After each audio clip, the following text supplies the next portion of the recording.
सबसे पहले तो सर सूरत हाल के हवाले से बताइएगा, सूरत हाल है क्या, खास तौर पर पंजाब, शकरगढ़ और कसूर में सबसे ज्यादा पानी अभी हम देख रहे हैं, रिपोर्ट हो रहा है। आपके पास क्या इन्फॉर्मेशन है और इसके साथ साथ ये कि आवाम को महफूज रखने के लिए इकदाम क्या क्या किए जा रहे हैं? जी, इस वक्त जो है चूंकि हमने एक प्रिपेयर्डनेस का सिलसिला पहले किया था, हमने कुछ एक्सरसाइजेज थी जो पहले से कर ली थी ताकि अपना हम इक्विपमेंट और सारी चीजें चेक कर लें। दूसरा जो इस बार बहुत अच्छा रहा वो ये था कि जिस जिस इलाके में थे, क्योंकि खसूसी तौर पे ये लोग ज्यादातर रिवर बेड में हैं या नाला के जो रास्ता जाता है उसमें थे, तो वहां से सारे लोगों को टाइमली इवैक्यूएट कर लिया गया। कल रात से हमारा एक बड़ा डिफिकल्ट वो रहा, क्योंकि अनप्रेसिडेंटेड हेडमराला, उसके बाद डेग में, इसी तरह नाला डेग के अंदर नारोवाल के एरिया में कल रात सारी रात, और सियालकोट में भी इसी तरह 400 मिलीमीटर से ज्यादा जो बारिश हुई है उसने एक बहुत बड़ी हमारे लिए एक इमरजेंसी सिचुएशन क्रिएट की।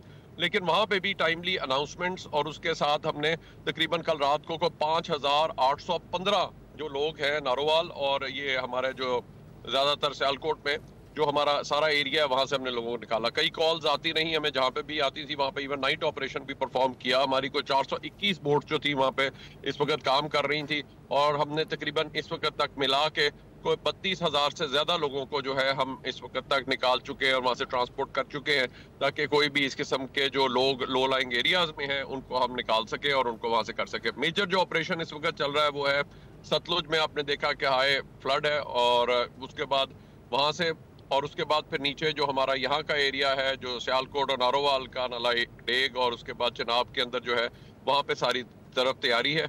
और आगे भी जहाँ जहाँ पे वो जा रहा है जिन इलाकों को, जिस तरह सतलुज का जो है आगे कसूर के बाद हमारा एरिया है पाकपतन, इसी तरह जो बाकी एरियाज हैं उन सबको जो है हम इस वक्त सपोर्ट प्रोवाइड कर रहे हैं। बिल्कुल। तो डॉक्टर रिजवान ये बताइएगा कि आपने बताया कि एक्सपेक्टेशन थी जिसकी वजह से आप तैयारी कर रहे थे, तो इस वक्त की जो सूरत हाल है, जिस मिकदार में पानी जो है वो आ रहा है, क्या ये एक्सपेक्टेशन एक्सीड कर रहा है या आप लोग पहले से तैयार थे कि इतना पानी आएगा?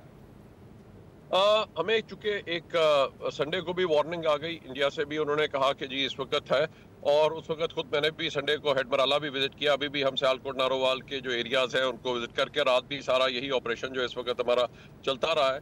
तो हम इस वक्त जो है अल्लाह का शुक्र है कि जितनी भी कॉल्स आई हैं नारोवाल के अंदर भी उनको हमने रिस्पॉन्ड किया और उनको हमने वहां से निकाला। और इस वक्त जो सियालकोट के अंदर जो रात को एक आया बहुत काफी अमाउंट में पानी, और 400 मिलीमीटर सोचे और बारिश हो जाए और एक दिन में वो, तो फिर बहुत बड़ा एक मुश्किल बन जाता है सिचुएशन। लेकिन अल्लाह का शुक्र है कि जो भी वहाँ पे लो लाइंग एरियाज थे जहाँ पे भी पानी था वहाँ पे टाइमली हम लोगों ने सबको निकाल लिया। जिला इंतजामिया ने बड़ा एक्टिव रोल प्ले किया, तो इसलिए वहाँ पे अल्लाह का शुक्र है अभी तक कोई ऐसी अमवात की रिपोर्ट नहीं हुई। अल्लाह करे कि हालात बेहतर ही रहे। तो 5815 लोगों को रात को निकालना आसान काम नहीं था। बिल्कुल लेकिन आई थिंक जितनी भी रेस्क्यू टीम है, ठीक है। अच्छा, तो रात को भी हमारा बोट ऑपरेशन भी चलता रहा। 421 बोट्स हैं और तकरीबन हमारे बहुत सारे रेस्क्यूअर्स जो है इस वक्त उन पे कोड रेड हुआ हुआ है, तो सारे लोग इस वक्त 24 घंटे ड्यूटी के ऊपर है। और सो ये वाली सिचुएशन जो है इस वक्त चल रही है और वहाँ पे हम उनको सपोर्ट कर रहे हैं इस वक्त। बिल्कुल ठीक है। अच्छा डॉक्टर साहब, ये भी बताइएगा कि जो इलाके अब तक बहुत ज्यादा मुतासिर हैं, जिनका भी आपने जिक्र भी किया, क्या वहाँ पर कोई स्पेशल हेल्पलाइन नंबर वगैरह दिया हुआ है या फिर 1122 पर ही कॉल्स जो है वो मौसूल की जा रही है? देखिए, मेरे ख्याल से बेहतरीन तरीका ये है कि आप ना, एक ही इमरजेंसी नंबर है पुलिस का, अगर खुदा ना खास्ता को क्राइम हो तो 15 है, और 1122 है जो पाकिस्तान टेली कम्युनिकेशन अथॉरिटी ने इमरजेंसी नंबर दिया हुआ। ये अब सब सूबों में चलता है और सब जगहों पे है, तो जब भी आपको इमरजेंसी हो तो इमरजेंसी नंबर पे फौरन रख दी। तो इसलिए लोगों से जो मेरी सिर्फ एक अपील होगी खसूसी तौर पे, जो मैं आपके यहाँ से करना चाहूंगा, कि जो भी इस वक्त दरिया के बेड में बैठे हैं, पूरा साल अगर उन्होंने फसलें ले ली हैं, इस वक्त वहां से निकल जाएं। इस वक्त अगर वहां पे वो रहते हैं तो अपनी जान और माल को खतरे में डाल रहे हैं, मवेशी भी अपने अगर उन्होंने चराते रहे हैं तो इस वक्त निकल जाए उस एरिया से। को देखकर आ रहा हूँ, मैंने ये देखा है सारी सिचुएशन जो इस वक्त वहाँ पे चल रही है, तो इसलिए इस वक्त खतरे में मत डालें। रात के वक्त भी एकदम अगर पानी आ जाता है तो वो बहुत डेंजरस सिचुएशन है, तो इसलिए प्लीज अपनी जानों को खतरे में मत डालें। तो डॉक्टर साहब बताइएगा कि सबसे ज्यादा मुतासर इलाके आपने कौन से देखे हैं?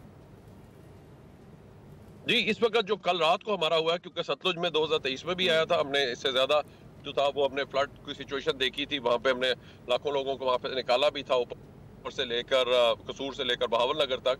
लेकिन जो हमारा ये वाला जो कल आया ना, बिकॉज ये दरिया में तो चले फिर आपकी थोड़ी सी स्पीड ऑफ वाटर कम होती है, जो हमारा इस वक्त जो स्पीड ऑफ वाटर है वो जब नालाज में आती है, खसूसी तौर पे जिस तरह नाला डेग है, नाला एक है, नाला पलकू है, इसी तरह नाला बीन था उराल के अंदर, तो ये सारे नालों के अंदर एक अनप्रेसिडेंटेड एकदम फ्लो ऑफ वाटर आता है और वो बड़ी ह्यूज क्वांटिटी में आता है, जिस तरह हमने पहले आपको याद है चकवाल और जेलम में भी देखा। तो यहाँ पे हमें निकालना फौरन लोगों को जो है वो बड़ा जरूरी होता है। तो वार्निंग की वजह से हमने उनको फिर वहां से इवैक्यूएट किया और ये कल रात भी सारा ऑपरेशन करता रहा। जिला इंतजामिया ने भी वार्निंग्स दी, कुछ लोगों को हमें फोर्सफुली वहां से इवैक्यूएट करना पड़ा, कुछ लोगों जिन्होंने नहीं माना वो कल रात को फिर हमें उन्होंने इमरजेंसी में कॉल की, उनको जाके हमने बोट के ऊपर निकाला। तो इस वक्त जो सबसे जरूरी चीज है, जो भी दरिया के बेड में या नाला के रास्ते में बैठे हुए वहां से वो लोग निकल जाएं, क्योंकि इस वक्त जो एक अनप्रेसिडेंटेड रेन हुई है, एक और रह गया है जो स्पेल, उसके अंदर मेरी सबसे अपील होगी अपनी जानो माल को खतरे में मत डालें। कुछ अरसे के लिए अगर वहां से चले भी जाते हैं तो कोई फर्क नहीं पड़ता। बिल्कुल बिल्कुल, जान ज्यादा कीमती, आप बिल्कुल ठीक कह रहे हैं डॉक्टर साहब। खुदा ना करे कि ऐसी सूरत हाल बने कि मजीद जो अभी पानी का लेवल है इससे अप हो, अगर इससे ज्यादा होता है तो क्या रेस्क्यू की तमाम तर तैयारियां मुकम्मल हैं? जी, रेस्क्यू की तमाम तर इंतजामिया मुकम्मल है, प्लस रात को भी हमारे चीफ सेक्रेटरी साहब ने भी, सब ने जो मीटिंग की, वज़ीर आला पंजाब ने की हिदायत पर भी, जितने शहरों से भी जितनी थी तजावुज़ात या और उसके बाद यहाँ से भी जितने लोग थे उनको बड़ा वो है क्लियर है कि जी यहाँ से सब लोगों को हम निकालें ताकि यहाँ पे कोई भी ऐसे लोग ना रहें। इरिगेशन ने भी अपना प्लान देख लिए हुए हैं, अगर खुदा ना खास्ता कोई हमारे स्ट्रक्चर्स को कहीं पे भी खतरा होता है, जो मेन स्ट्रक्चर्स हैं, तो उसके लिए जहाँ पे भी ब्रीच करने हैं तो ब्रीचिंग के पॉइंट्स को भी आइडेंटिफाई कर लिया गया है ताकि वहां से उनको ब्रीच किया जा सके और कहीं पे भी किसी जो ऐसी इलाके हैं उनको बचाया जा सके। बिल्कुल डॉक्टर इस्फान, बहुत बहुत शुक्रिया हमसे गुफ्तगू करने के लिए, और गुफ्तगू का यूं ही जारी रहेगा। इस पर बात करनी है कि कौन कौन से इलाके मुतासर हैं, उनकी ताज़ा तरीन सूरत हाल क्या है, ब्रेक के बाद आपको बताएंगे।